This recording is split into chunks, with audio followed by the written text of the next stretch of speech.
Hello and welcome to this R tutorial.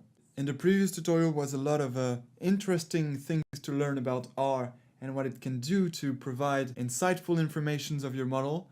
And now what we only have to do left is to predict the test set results.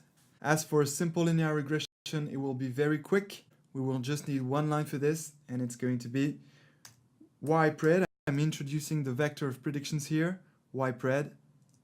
And then I'm going to use the predict function, and in the predict function I will just use two arguments. One is the regressor. You have to specify with which regressor you want to predict your test set results, and of course it's with our multiple linear regression regressor that we define here. And the second argument is new data, which is the set of the new observations you want to predict the result. You want to predict the profit. And so of course this new data is going to be the test set. Don't worry if so far we're only making predictions about the test set. You will see that in the next sections we'll be making predictions of new observations which won't be the test set observations but some single observations. You will understand why we will do this, and you'll see that the purpose of doing that is actually going to be pretty fun. So so that's ready. The predict function is ready. It has its two arguments, the regressor and the new data.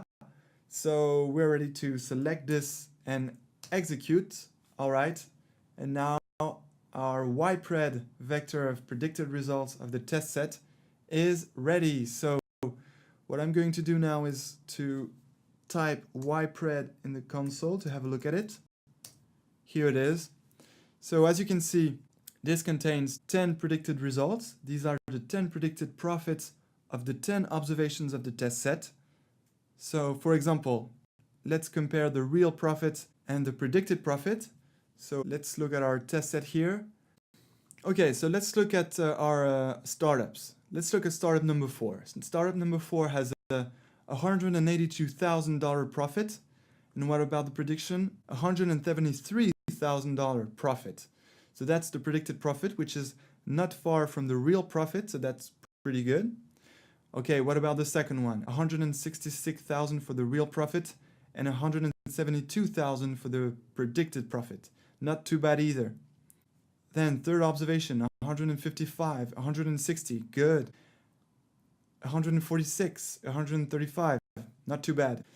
Then for example, let's look at the startup number 24. Startup number 24 had a real profit of $108,000 and our predicted profit is $110,000. So here we're pretty close. That's an accurate prediction, a good one.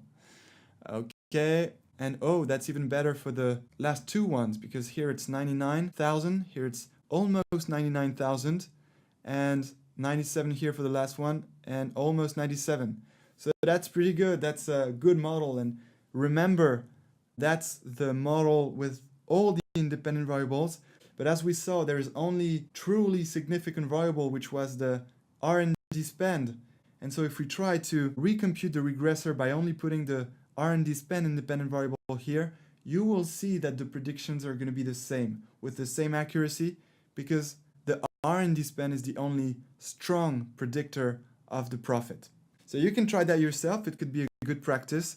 You can play around with the different independent variables. So I will let you do it yourself and continue to analyze, interpret, and play around with the multiple linear regression.